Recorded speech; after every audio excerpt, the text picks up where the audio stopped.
네, 지난 시간에 이어서 두 번째 시간 시작할게요. 지난 시간에 이 나이트로제네이즈 컴플렉스의 구조와 기능에 대해서 공부했었죠. 시작을 했었죠. 자, 여기 보시면 초록색이 다이니트로제네이즈 리덕테이즈. 그러니까 실제로 일을 하는 애들은 여기 요 핑크색이랑 파란 애들이고 얘네들을 환원시켜주는 효소가 요 초록색이에요. 그죠? 그리고 우리 밑에 각각 일양체로 존재하고 다이니트로제네이즈는 알파 서브유닛하고 베타 서브유닛이 있는데 마치 그 헤모글로빈에 알파 두 개, 베타 두 개 서브유닛이 있는 것처럼 이 다이니트로제네이즈 컴플렉스도 다이니트로제네이즈 알파 서브유닛 두 개와 다이니트로제네이즈 베타 서브유닛 두 개가 일을 한다고 그랬죠. 자, 중심 구조. 예전에 전자전달기에서도 철황 중심 구조를 가진 아이언 설퍼 프로테인, 그렇죠? 아이언 설퍼 프로테인에 대해서 많이 얘기를 했었어요. 그때는 이게 정확하게 어떤 구조인지 얘기를 하지 않고 그냥 전자전달기에 철황 중심을 가지고 있는 단백질들이 있다. 걔네들이 전자 전달을 담당한다. 뭐 그 정도로 얘기하고 넘어갔는데 이 철황 중심이 뭐 이런 걸 가지고 있는 여러 가지 단백질들이 있어요. 또 여러 가지 여기 보시면 뭐 그쵸?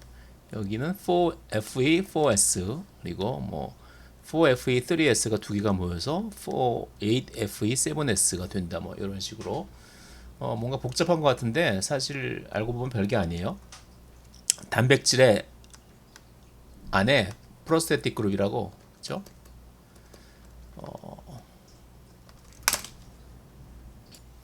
프로스테틱 그룹이라고 마치 힘 그룹처럼 헤모글로빈의 힘처럼 단백질의 아미노산만 가지고는 기능이 충분하지 않아서 다른 원소들의 도움을 받기 위해서 뭐 한글로 번역하면 보철 그룹, 뭐 보철 우리 뭐 이가 없으면 틀니를 끼워 넣거나 이런 걸 이제 보철 프로테틱이라고 하죠, 그죠?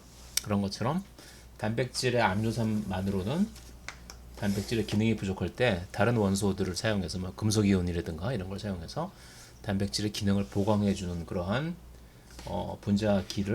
분자단을 우리가 프로테틱 그룹이라고 불러요. 자, 그동안 미토콘드리아나 엽록체의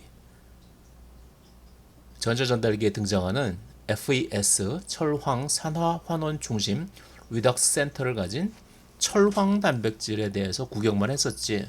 구경만 했죠. 뭔지 모르고 그냥 그런 게 있다고 알고 있었죠. 그럼 이번 기회에 아이언 설퍼 센터, 리액션 센터에 대해서 잠깐 살펴보자. 대개 철은 사이토크롬의 경우처럼 힘 안에 존재하거나 힘 안에 존재할 수 있죠. 힘. 혹은 철황 단백질의 경우처럼 무기황원자야. 무기황원자라는 건 뭐냐?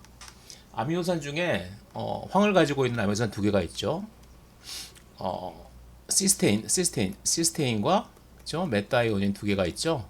그래서 특히 시스테인이 이렇게 SH 그룹을 띠올 그룹이라고 하죠. 이걸 가지고 있기 때문에 여기에 붙어 있는 황은 우리가 유기황이고 유기 분자인 아미노산에 붙어 있으니까 유기황이고 혼자 탄소 분자에 탄소를 가진 분자에 붙어 있지 않고 혼자 따로 존재하니까 우리가 무기황이라고 그러죠.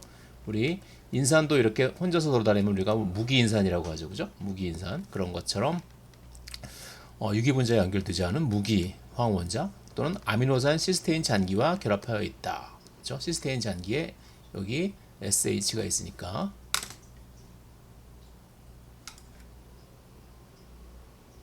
자, 철황 단백질 아이언 설퍼 프로테인은 사이토크롬처럼 철 이온이 산화와 환원, 그쵸? 산화되면 3가 이온, 환원되면 2가 이온 이렇게 왔다 갔다 하면서 그죠? 전자가 들어가면 이렇게 되고 전자가 빠지면 이렇게 되고 그죠?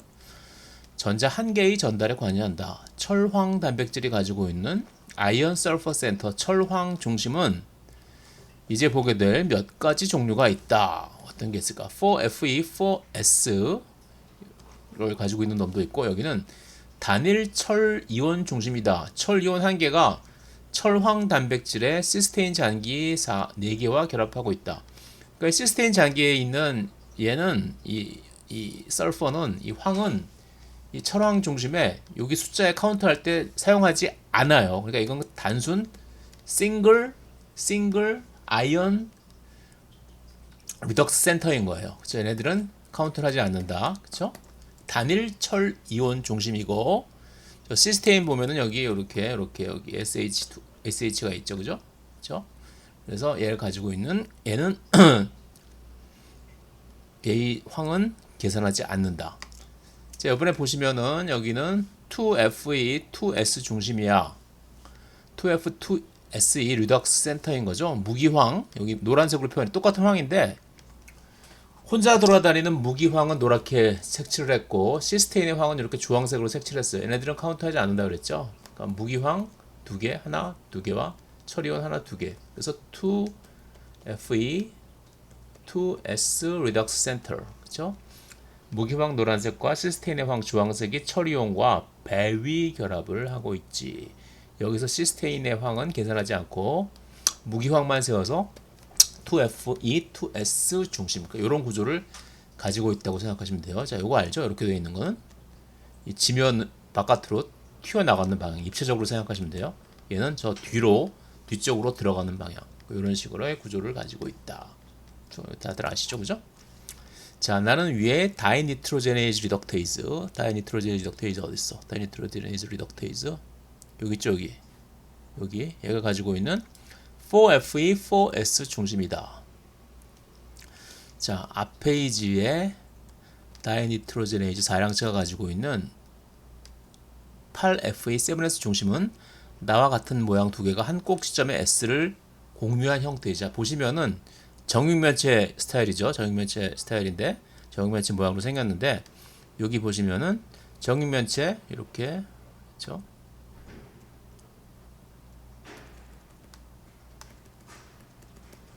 요 위에 꼭지점에 네 군데 무기황 2개, 철 이온 2개.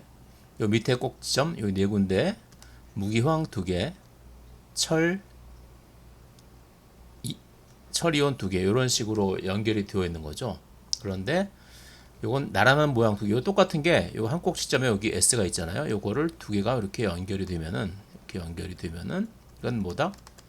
이거는 4Fe 4S가 2개가 있는데 여기 S를 하나 공유하니까 이거 2개를 더한 후에 그러면 어떻게 되겠어요? 8개 Fe, 8개 S가 되는데 여긴 공유를 하니까 하나를 빼야겠죠. 그래서 이 형태는 8Fe, 7S 형태라고 부른다. 이제 알겠죠? 자, 그래서 여기 니트로제네이즈 컴플렉스 중에서 얘는 다이니트로제네이즈 리덕테이즈는 4Fe, 4S 리덕스 센터를 가지고 있고 얘는 8Fe, 7S 리덕스 센터를 가지고 있다. 이렇게 알고 계시면 될 것 같아요. 별거 아니죠? 이런 구조를 가지고 있다고 정도로 이해하시면 될 것 같아요. 자, 오랜만에 등장했네. 아스틸 코에이가 오랜만에 등장했죠.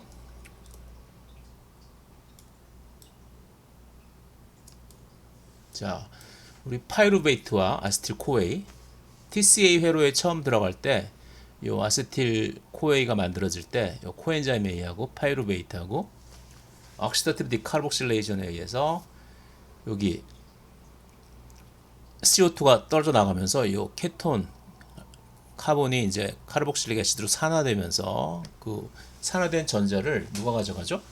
원래는 TCA 사이클 들어가기 전에는 NAD 플러스가 가져가서 NADH가 만들어지죠. 하지만 여기서는 NADH가 만들어지는 게 아니라 요 파이루베이트 하나당 전자가 2개 나오니까 파이루베이트 4개예요. 4개의 파이루베이트가 4개의 이산화탄소를 날려보내고 4개의 아스틸 코에이로 전환되면서 여기서 뺏은 전자 8개는 이번 케이스는 NAD 플러스가 가져가는 게 아니라 페레독신 우리 광합성 때 배웠죠. 페레독신 이름 그대로 철을 가지고 있을 것 같죠. 리덕신 환원과 산화에 관여하는 그러한 단백질이다. 그래서 oxidized form 8개의 페레독신이 여기 전자가 없으니까 뻥커 뚫려 있죠. 나 대신 플라보독신이 사용되기도 한다. 뭐 알아만 두세요. 어쨌든 8개의 페레독신이 전자 8개를 받아서 환원된 8개의 페레독신으로 되죠. 이제 얘가 환원됐으니까 얘는 다시 자신이 산화되면서 누군가를 갖다가 환원시키고 싶어 하겠죠. 아, 신난다. 이제 다이니트로제네이즈 리덕테이즈 환원시켜볼까? 다이니트로제네이즈 리덕테이즈 아까 그 나이트로제네이즈 컴플렉스에서 초록색 4FE, 4S 리덕스 센터를 가지고 있던 그 녀석, 그쵸? 예, 8개가 전자를 각각 하나씩 받아서 8개의 다이니트로제네이즈 리덕테이즈가 산화된 친구가 8개의 다이니트로제네이즈 리덕테이즈 환원된 형태로 바뀌게 된다. 한 바퀴 돌 때마다 전자 하나씩 다이니트로제네이즈에 전달하고 ATP 2개씩 소모한다. 뱅뱅 돌고 있죠. 자, 볼게요. 8개. 지금 하나만 그렇지만 실제로 얘가 8개 있는 거예요. 8개. 그리고 하나당 2개씩의 ATP, 그러니까 8개니까 16개죠. ATP를 가지고 있는 것. 한쪽에 2개씩 차고 있죠. 그죠? ATP를 차니까 얘네들이 뭔가 이제 활성화될 준비가 된 거죠. 아직은 에너지가 나오는 게 아니라 ATP가 ADP로 쪼개질 때 에너지가 나오죠. 자, 이쪽으로 가면서 전자를 하나씩 다시 한 초록색 다이니트로제네이즈 리덕테이즈 하나마다 전자를 하나씩 뺏기니까 이게 억시다이즈 된 폼으로 바뀌게 되죠. 약간 얼굴이 표정이 바뀌었어요. 전자를 읽기 싫은가 봐요. 전자를 밑으로 주고 얘네들한테 주는 거죠. 그죠? 그리고 다시 여기서 이 전체 프로세스를 가능하게 하기 위해서 여기 ATP는 괜히 가수분해 되는 게 아니라 이 전체 프로세스 나중에 보면 여기가 더 어려운 일을 하잖아요. 얘가 여기서 공중에 떠다니는 이너트한 반응성이 적은 질소 분자를 갖다가 환원시키는 역할을 하는데 이걸 그냥 할 수 있겠어요? 그래서 에너지가 굉장히 많이 든다는 거죠. 그래서 다이니트로제네이즈 리덕테이즈 하나당 ATP 2개씩을 가수분해해서 여기서 에너지가 여기서 요 단계에서 에너지가 나오는 거죠. 그래서 전체가 물려 돌아가게 할 수 있는 그런 에너지 릴리싱 스텝인 거죠. 그죠? 그래서 ATP가 다시 ADP가 떨어져 나가고 가수분해 에너지는 이 전체 반응을 가능하게 하고 이 산화된 놈은 다시 여기서부터 페레독신으로부터 다시 전자를 받아서 이 사이클이 계속 뱅뱅 돈다. 그래서 한 바퀴 돌 때마다 이 하나당 다이니트로제네이즈에게 전자 하나씩 전달하고 여기 다이니트로제네이즈 컴플렉스 그리고 ATP 2개씩 소모한다. 그쵸? 8개니까 ATP를 2 곱하기 8, 16개 소모한다. 자, 그래서 다이니트로제네이즈 억시다이즈드 여기 보시면 구멍이 뻥뻥뻥 뚫려 있죠. 그죠?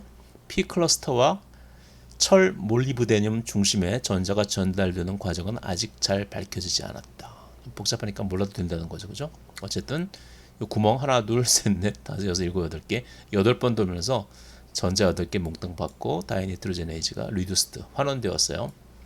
자, 내가 받은 8개의 전자 중 6개는 아까 얘기했었죠. 지난 시간에 전자 8개 중 6개는 N2를 2개의 NH4 플러스로 환원시키는 데 사용되고 나머지 2개는 수소이온을 수소 분자로 환원시키는 데 사용된다.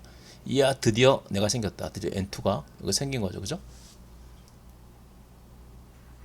보시면 굉장히 이제 복잡한 프로세스죠. 이 에너지를 여기서 많이 쓰고 그러니까 이걸 전체를 다 돌아가게 하기 위해서 여기서 에너지를 쓰는데 그 이유는 바로 이 N2를 고정하는 게 그만큼 어려운 프로세스이기 때문에 그런 거죠. 자, 6개의 전자를 받아서 질소 분자가 암모늄 이온으로 환원이 된 거죠. 그죠? 암모늄 이온은 암모니아가 수용액에 녹아서 이온화된 것이다. 그러니까 암모니아 NH3가 생성됐다고 생각해도 무방하다. 그리고 여기 수소이온이 덩달아서 수소 분자로 환원된다. 자, 이제 내가 질소를 고정하는 자세한 기전을 알겠지. 그죠? 물론 모르는 것도 많아요. 잘 안 밝혀진 것도 많죠. 하지만 대충 이런 프로세스라는 것들을 알고 넘어갔으면 좋겠어요. 역시 공기 중에 질소를 고정하기 위해서는 ATP가 많이 필요하군. 전체 반응의 이제 네트 리액션을 다시 보면요. 그죠? N2 8개의 전자가 사용된다고 그랬죠. 그리고 요 다이니트로제네이즈 리덕테이즈 하나당 2개씩의 ATP 8번 사용되니까 16개의 ATP 그죠? 그리고 이렇게 NH4가 2개가 생기고 그죠? 2개가 생기고 그리고 16개의 ADP 그리고 분해돼서 H2가 하나 생긴다. 자, 우리 나이트로제네이즈 컴플렉스는 산소가 존재하면 활성이 없어진다. 그래서 우리 효소 복합체를 가지고 있는 박테리아는 땅 속에 살죠. 산소를 피해서 혐기 조건에 살거나 산소 존재 시에 나이트로제네이즈 컴플렉스의 활성을 줄인다. 여기 보시면 아조토박터 비넬란디라는 이런 박테리아가 있는데 나는 전자 전달계와 ATP 합성을 언커플해서 우리 미토콘드리아 레스피레이션 배울 때 언커플러 같은 것들이 있었죠. 언커플러 하면은 ATP가 안 만들어지고 전자 전달계가 계속 돌기만 하면서 열이 많이 나죠. 그죠? ATP 합성까지 기다리지 않고 빨리 산소를 물로 환원시켜 버린다. 그러니까 열이 많이 나지. 그러니까 ATP 전자전자를 계속 돌리면은 최종 전자 수용체가 산소이기 때문에 물이 계속 많이 생길 거 아니에요. 물이 많이 생기는 이유는 산소를 빨리 없애기 위해서. 그냥 ATP를 합성하면서 천천히 전자전자를 돌리면은 산소가 없어지는 속도가 느리기 때문에 얘는 ATP 필요 없다. 산소를 없애는 게 급선무다. 그래서 언커플러를 이용해서 ATP 합성을 하지 않고 전자전자만 계속 돌려서 열을 많이 만드는 대신 산소를 빨리 없애서 질소 고정에 좀 더 유리하게 한다는 거죠. 뭐 이런 식으로 생겼다고 해요. 자, 뿌리 혹박테리아 다들 아시죠? 콩과 식물의 뿌리에 기생해서 살면서 이제 거기서 질소를 고정하는 걸 직접 담당하는 그러한 세균이죠. 자, 근데 얘네들은 붉은색의 피처럼 보이는 레그 헤모글로빈의 용액에서 헤엄치고 있다. 레그 헤모글로빈 단백질이겠죠. 역시 힘을 가지고 있는 힘 그룹을 가지고 있는 레그 헤모글로빈이 산소와 결합하여 우리의 질소 고정을 방해하지 않기 때문에 산소가 있으면 질소 고정이 방해된다 그랬죠. 헤모글로빈이 대신 산소를 고정해서 얘네들이 질소 고정을 방해하지 않도록 하는 거죠. 그래서 우리는 열심히 암모니아를 만들어내서 공생하는 식물에게 줄 수 있지. 사실 공생하는 식물이 필요한 양보다 훨씬 더 많이 만들어서 주변 토양에 방출시켜서 토양을 비옥하게 하죠. 그래서 실제로 농사 지을 때 콩을 일부러 꼭 필요가 없더라도 콩을 심죠. 콩을 심으면은 그 비료를 주는 대신에 비료를 주지 않아도 이제 질소가 많이 고정되어서 흙 속의 암모니아 컨텐츠가 질소 양이 높아지기 때문이죠. 하지만 요즘은 뭐 워낙 화학 비료도 발전해 있고 뭐 저도 텃밭 농사 가끔 뭐 도와드리고는 있지만 퇴비 같은 것들 싸게 잘 공급되기 때문에 뭐 일부러 뭐 콩을 심어서 뭐 땅속의 질소를 갖다가 더 고정시킨다 그런 경우는 그렇게 실제 농업에서 많이 지금 사용되는 것 같지는 않아요. 뭐 제가 잘 모르지만 자 어쨌든 레그 헤모글로빈은 고기 맛이 사실 피 맛이죠. 피 맛이 좀 아무래도 작용되죠. 그래서 우리 요즘 대체육들 많이 만드는데 콩으로 만든 고기들 저 마트에 가면 있어요. 뭐 콩고기, 콩단백고기 뭐 그런 것들 그런 걸로 뭐 햄버거도 만들고 요즘 많이들 그러죠. 피맛을 나게 하기 때문에 콩단백질로 만든 식물성 고기의 맛을 내기 위해서 사용하기도 하고 물론 붉은색도 낸다. 자, 뿌리옥 박테리아 사진 실제로 이렇게 생겼고 그죠? 그리고 이제 이런 것들을 이제 나이트로젠 픽싱 박테리아를 이렇게 건조해 가지고 이제 실제로 팔기도 하죠. 그죠? Shake well before use. 사용하기 전에 잘 섞어서 땅에다 뿌려라 뭐 이런 것 같아요. 자, 어쨌든 나이트로제네이즈 컴플렉스 여기 다이나이트로제네이즈 리덕테이즈 그리고 다이나이트로제네이즈 얘네들 덕분에 분자 질소가 암모늄 이온 혹은 암모니아로 바뀌어서 생물 세계로 이제 착륙한 거죠. 자, 이제 질소가 필요한 여러 가지 생체 내 분자들 어떤 게 있어요? 뭐 아미노산, 뭐 뉴클레오타이드 이런 거를 만들려면 어디로 가야 하냐? 자, 어서 와. 이 포탈에 해당하는 효소가 있죠. 글루타민 신테테이즈. 이름 그대로 글루타민을 합성하는 효소예요. 자, 글루타민 아시는 분 다 아시죠? 글루타메이트라는 아미노산에 그 아민 그룹이 하나 더 붙어 있는 그러한 형태. 그래서 글루타민에 끼워 넣어 줄게. 글루타메이트에다가 아민 그룹을 집어넣으면 글루타민이 되게 돼요. 자, 여기 보시면 글루타메이트 여기 있죠. 여기 알파 이건 알파 카르복실 그룹이고 여기 알파 베타 감마 카르복실 그룹이 여기 있는데 여기에다가 일단 여기다가 뭔가를 끼워 넣는 거는 공짜로 안 일어나죠. 역시 ATP 에너지가 필요해요. 그래서 첫 번째 단계는 내가 요 글루타민 신테테이즈가 ATP에서 인산을 떼어다가 ATP는 인산이 3개 있으니까 하나 떼어내면은 ADP가 되죠. ADP 글루타메이트에 붙여서 감마 글루타밀 포스페이트 알파 베타 감마 카본에 포스페이트가 붙어있는 감마 글루타밀 포스페이트를 만드는데 여기 포스페이트가 붙었어요.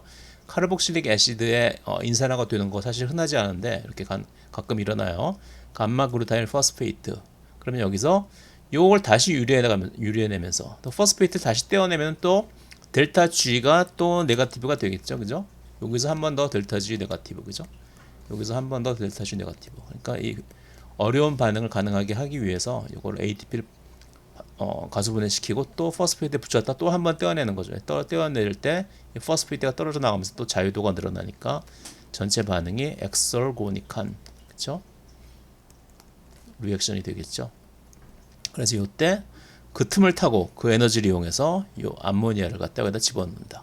드디어 유기분자에 끼어들었다. 그래서 글루타메이트가 여기에 아민 그룹이 붙어 있는 글루타민, 글루타메이트 플러스 아민. 그래서 글루타메이트 플러스 아민. 그래서 얘 이름은, 이 아미노산의 이름은 글루타민. 그렇죠? 세 글자로 하면은 글루타메이트는 GLU, 글루타민은 GLN. 그렇죠? 그래서 글루타메이트, 글루타민, 포스페이트 하나 떨어지고 이 형태의 네트 리액션이 된다. 자, 여기서 세 글자로 하면 GLU, 글루타메이트는 GLU, 글루타민은 GLN. 한 글자로 하면 뭘까? 한 글자로 하면은 글루타메이트는 E예요, E. 그리고 GLN은 Q. 왜 글루타메이트는 G가 아니고 E일까? 왜? 글라이신이 이미 G를 가져갔으니까. 근데 왜 쓸데없이 D냐? 이거 물어보시는 분들이 있는데, 우리 이런 카르복실릭 애시드 그룹을 가지고 있는 아미노산이 누가 있어요?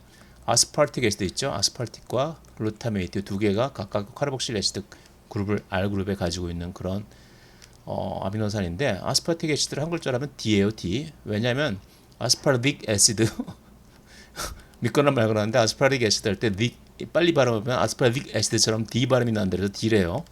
그리고 글루타메이트는 여러모로 아스팔테이트하고 비슷하니까. 왜? 둘 다 음전하를 띠고 있는 카르복실 그룹을 가지고 있는 아미노산이니까. 그래서 D 바로 옆에 있는 A, B, C, D, E를 가지게 됐다. 그래서 글루타메이트는 E고, 글루타민은 왜 Q냐? 이 보시면은 이 글자가 GLN 뭔가 Q와 비슷하죠, 그죠? 그래서 Q래요. 역시 믿거나 말거나. 자, 20분이 되었으니까 여기까지만 할게요.